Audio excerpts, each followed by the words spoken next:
The political panel all-stars up shortly, Whānau, but first, this week's 1 on 1 in 10 with the leader of the opposition, Chris Hipkins.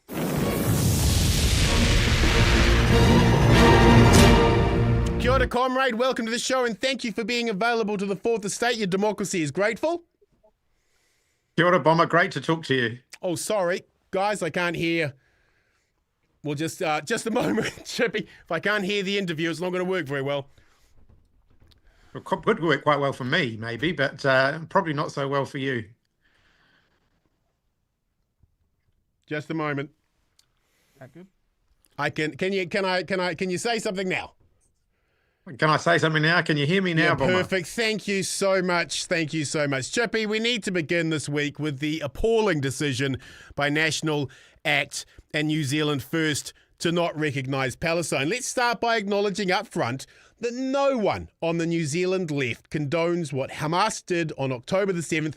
Many of us understand why Hamas acted the way they did, because of the oppressive, brutal occupation, but no one is celebrating that action. What many of us are saying, however, is that despite that attack by Hamas, the disproportionate use of violence by Israel has crossed any threshold of self-defense and has become a war crime, if not a genocide.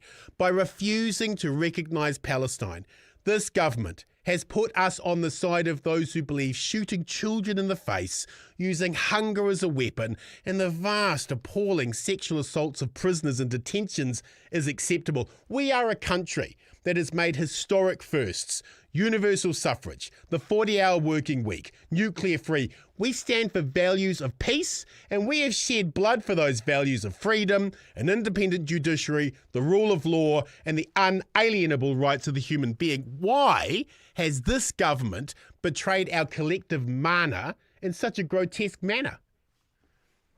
Well, this is more than a national embarrassment. It's a moment of shame in New Zealand's otherwise proud history of values-based independent foreign policy. Remembering it was Murray McCully, a former National Party Foreign Affairs Minister, who, when New Zealand sat on the UN Security Council, pushed really hard for not only Palestine, the two-state solution, but for the two-state solution to be based on the pre-1967 boundaries. Yes. So, that was a very principled position from a national government.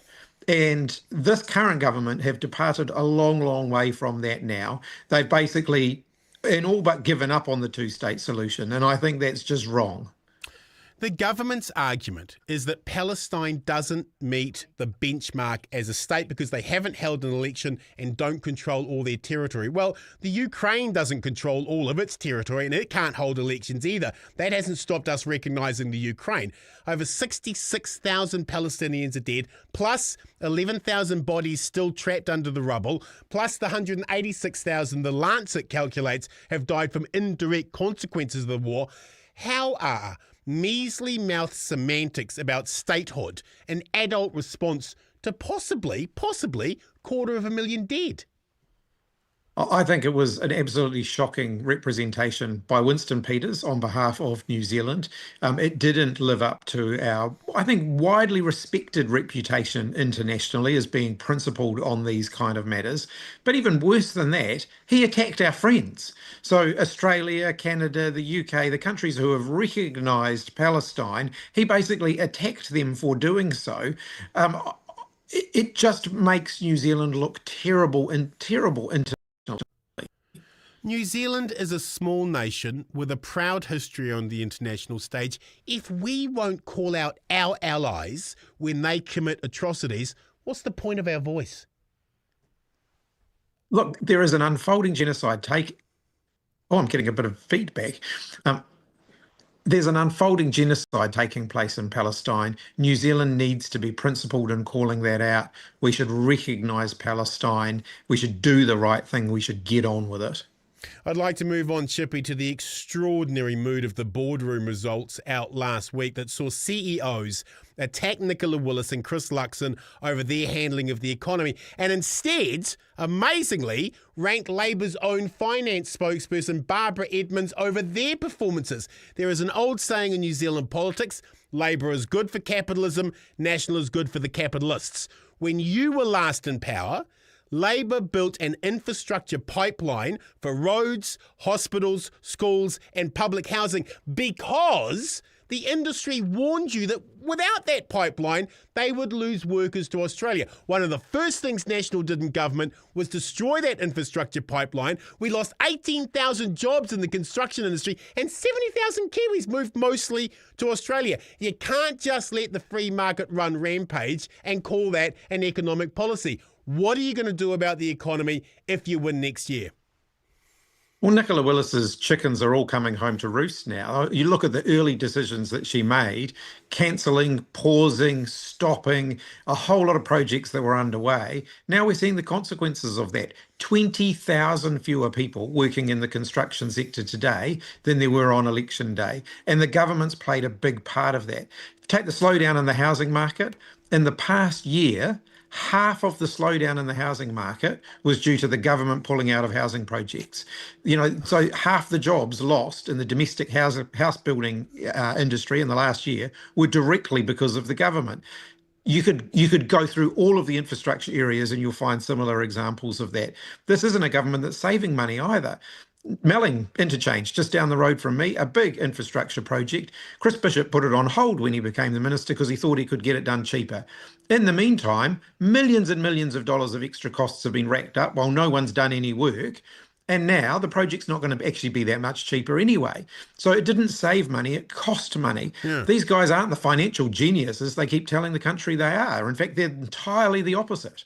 Dr. Eric Crampton from the New Zealand Initiative, hardly a card-carrying member of the Communist Party, has argued Nicola Willis has built in a structural deficit. At what point does the credit ratings agencies start taking notice of this? Well, the tax cuts that Nicola Willis delivered, not only were they unaffordable, they were inflationary. When the New Zealand Initiative is arguing that the government's tax cuts were working against the Reserve Bank in trying to lower inflation, I mean, the New Zealand Initiative's no friend of the Labor Party here. They were hardly going to be defending our track record, but they were saying that what we said before the election was right, that the tax cuts were unaffordable and that they were going to actually make the Reserve Bank's job of getting inflation down harder. Now the government is saying it's all the Reserve Bank's fault that the economy's not growing fast enough.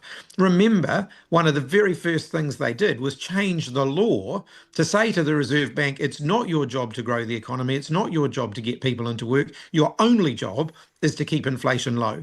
And they changed the law to make it so. Yeah. And now they're saying the Reserve Bank's holding the economy back because they're not getting people back into work.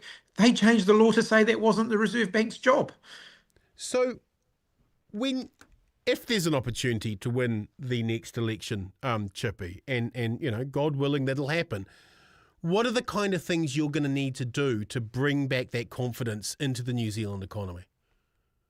I've said jobs, health and homes are our key priorities as an incoming government. Jobs because we've got to get Kiwis back to work. Yes. Government investment in infrastructure is one of the ways that we can do that. But government support for the productive economy is also really important. We've got to stop viewing houses as our default form of investment. Yep. We've got to get investment back into productive businesses that create jobs rather than into the speculative housing market. So you'll see policies from us focused on those things. We need to get back to some basic premise, some of the principles that have made New Zealand successful before. We were successful when we had an abundant supply of cheap electricity driven by fossil fuels. Fossil fuels are no longer cheap, but renewable energy is abundant and cheap. So we do have opportunities here to grow our economy by being competitive with our electricity market. So you'll see more from us in that area. We've got to get New Zealand back to work. New Zealand does not work under National. Just thinking about Auckland and the infrastructure issues we have here and the debt level of the local council and not being able to go above that, would Labor be interested in looking at using the ACC fund or the super fund to directly invest into New Zealand infrastructure? One of our problems as a country is that we do actually have quite a big pool of investment through KiwiSaver, ACC, the New Zealand Super Fund, and a lot of it is invested offshore. And then the government's saying we need to bring in overseas capital to solve our problems. Actually, we need to be investing in ourselves. We have the opportunity to back ourselves to solve these problems. We have to move on to the insane decision to reopen oil and gas exploration. Isn't it true, Chippie, that Shane Jones has more chance of finding a bloody moa than new oil and gas fields? Before Labour's ban, Chevron, Statoil, Petrobras and OMV all handed back their exploration licences because they found nothing out there. Why does Shane Jones magically think he'll find some this time around? And how on earth does more oil and gas help us on a climate change burned planet? As a country, we spent over 20 years looking for more oil and gas and didn't find any. Right. The government giving them a $200 million subsidy is basically the government pouring $200 million down what is likely to be an empty hole. It's not going to help us.